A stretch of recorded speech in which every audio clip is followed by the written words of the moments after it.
আমি গ্যারান্টি দিতে পারি এই ছেলেগুলো নেশাপানি করে না। আমি গ্যারান্টি দিতে পারি এই ছেলেগুলো মদ জুয়া খেলে না।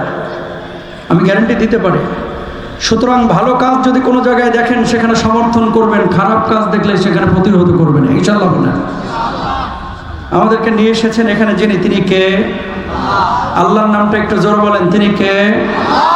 সুবহানাল্লাহ। সুস্থ রেখেছেন কে? আমাদেরকে বাড়িতে নিয়ে যাবেন আবার কে? ইনশাআল্লাহ। যে আল্লাহ সুবহানাহু ওয়া তাআলা, এদিকে তাকান, একজন মানুষ প্রতিদিন 23,040 বার চোখের পাতা ফেলে। 23,040 বার। আপনাকে চ্যালেঞ্জ করলাম 3 মিনিট চোখ খুলে রাখতে পারবেন না। এই যে 23,040 বার চোখের পলক আপনি ফেলছেন, যিনি তৌফিক দিয়েছেন তিনি কে? আল্লাহ। একটা হৃৎপিণ্ড আল্লাহ আপনাকে দিয়েছেন, পাম্পিং করছে প্রতিদিন প্রায় 1 লক্ষ বারের বেশি। সুবহানাল্লাহ। এবং আপনি অক্সিজেন নিচ্ছেন, কার্বন ডাই অক্সাইড ছাড়ছেন।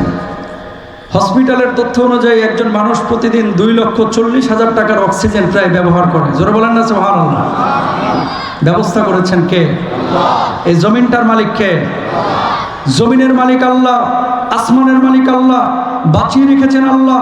সেই আল্লাহর কোরআনের তাফসীর কোরআনের ময়দানে হবে। আল্লাহ রাব্বুল আলামিনের গোলামি দাসত্ব যারা আমরা করেছি, আল্লাহর কোরআনের ময়দান ছেড়ে যাব না। জোরে বলেন ইনশাআল্লাহ। যদি চলে যান, ক্ষতি আমার না, ক্ষতি আপনার। কারণ এখন তো মাহফিলগুলোতে মাশাআল্লাহ আপনারা একটা কথা কমনলি বলেন যে হুজুর, রাজনীতির আলাপ শুনতে শুনতে আর মাহফিলে যাইতে মন চায় না। কথা বলেন না কেন? রাজনীতির আলাপ শুনতে শুনতে মাহফিলগুলো আর শুনতে মন চায় না। যেখানে নীতির কথা হবে, কোরআনের কথা হবে, সুন্নাহের কথা হবে, সেই জায়গাটাই মুসলমান যাবে, মুসলমান কথা শুনবে। অবশ্যই আমরা উল্টাপাল্টা বিশৃঙ্খল কোনো আচরণ মাহফিলের ময়দানে কামনাও করি না। কথা বলেন ঠিক কিনা ভাই? সুতরাং আজকের মাহফিলটি যারা আয়োজন করেছে, যারা আপনারা এসেছেন, আল্লাহ যেন কিয়ামতের ময়দানে সবাইকে একসাথে জান্নাতে যাওয়ার তৌফিক দান করেন, বলেন আমিন।